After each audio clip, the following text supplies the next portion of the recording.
Hi guys, welcome to Nikhita Suvarna YouTube channel. ಯಾರೆಲ್ಲ ನನ್ನ ಚಾನಲ್ನ ಸಬ್ಸ್ಕ್ರೈಬ್ ಮಾಡ್ದೆ ನೋಡ್ಕೊಳ್ತಾ ಇದ್ರು, ಪ್ಲೀಸ್ ಸಬ್ಸ್ಕ್ರೈಬ್ ಮಾಡಿಕೊಂಡು ನೋಡಿ. ಹಾಗೆ ಬೆಲ್ ಐಕಾನ್ನು ಸೆಲೆಕ್ಟ್ ಮಾಡ್ಕೊಳ್ಳಿ. ಹಾಗೆ ಇವತ್ತಿನ ರೆಸಿಪಿ ಬಂದು ಎಗ್ ಬುರ್ಜಿ.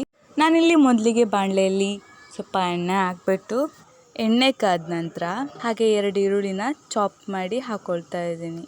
ನೆಕ್ಸ್ಟ್ ಇದಕ್ಕೆ 4 ಹಸಿಮೆಣ್ಸಿನ್ಕಾಯಿನೂ ಚಾಪ್ ಮಾಡಿ ಹಾಕ್ಕೊಳ್ತಾ ಇದ್ದೀನಿ. ನಾನಿಲ್ಲಿ ತೋರಿಸ್ತಾ ಇದ್ದೀನಲ್ಲ ಹಾಗೆ ಫ್ರೈ ಮಾಡ್ಕೊಳ್ಳಿ.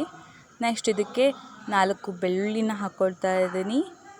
ಅದರದ್ದು ಹಸಿ ಸ್ಮೆಲ್ ಇರುತ್ತಲ್ಲ ಅದೆಲ್ಲ ಹೋಗೋವರೆಗೂ ಫ್ರೈ ಮಾಡ್ಕೊಳ್ಬೇಕು.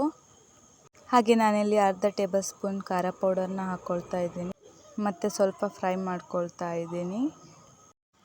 ಖಾರ ಆ ಈರುಳ್ಳಿಗೆ ಹಿಡಿಯೋವರೆಗೂ ಫ್ರೈ ಮಾಡ್ಕೊಳ್ಳೋಣ. ನೆಕ್ಸ್ಟ್ ಇದಕ್ಕೆ 1 ಟೇಬಲ್ ಸ್ಪೂನ್ ರುಚಿಗೆ ತಕ್ಕಷ್ಟು ಉಪ್ಪನ್ನು ಹಾಕ್ಕೊಳ್ತಾ ಇದ್ದೀನಿ.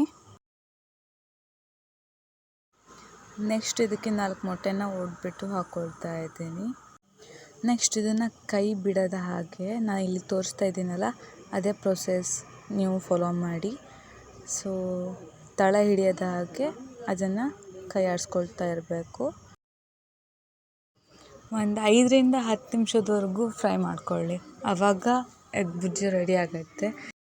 ಹಾಗೆ ಇನ್ನೊಂದು ಸಲ ಹೇಳ್ತಾ ಇದ್ದೀನಿ, ಯಾರೆಲ್ಲ ನನ್ನ ಚಾನಲ್ನ ಸಬ್ಸ್ಕ್ರೈಬ್ ಮಾಡದೆ ನೋಡ್ಕೊಳ್ತಾ ಇದ್ದೀರೋ ಪ್ಲೀಸ್ ಸಬ್ಸ್ಕ್ರೈಬ್ ಮಾಡಿಕೊಂಡು ನೋಡಿ. ಹಾಗೆ ಬೆಲ್ ಐಕಾನ್ನು ಸೆಲೆಕ್ಟ್ ಮಾಡ್ಕೊಳ್ಳಿ, ಯಾಕಂತ ಅಂದರೆ ನಾನು ಅಪ್ಲೋಡ್ ಮಾಡೋ ಫಸ್ಟ್ ವೀಡಿಯೋ ನಿಮಗೆ ರೀಚ್ ಆಗುತ್ತೆ. ಸೊ ಸಬ್ಸ್ಕ್ರೈಬ್ ಮಾಡ್ಕೊಳ್ಳಿ. ಹಾಗೆ ನನ್ನ ಈ ಎಗ್ ರೆಸಿಪಿನ ನಿಮ್ಮ ಮನೆಯಲ್ಲೂ ಟ್ರೈ ಮಾಡಿ ನನಗೆ ಕಮೆಂಟ್ ಮಾಡಿ ತಿಳಿಸಿ ಹೇಗಾಗಿದೆ ಅಂತ. ಹಾಗೆ ನನ್ನ ಈ ಎಗ್ ರೆಸಿಪಿ ನಿಮಗೆ ಇಷ್ಟವಾದರೆ ಲೈಕ್ ಮಾಡಿ, ಶೇರ್ ಮಾಡಿ, ಹಾಗೆ ಕಮೆಂಟ್ ಮಾಡಿ ಮತ್ತು ಸಬ್ಸ್ಕ್ರೈಬ್ ಮಾಡಿಕೊಡಿ. ಹೀಗೆ ಮತ್ತಷ್ಟು ರೆಸಿಪಿ ಜೊತೆ ನಾನು ನಿಮಗೆ ನೆಕ್ಸ್ಟ್ ವಿಡಿಯೋದಲ್ಲಿ ಸಿಗ್ತೀನಿ. ಟಾಟಾ, ಬಾಯ್.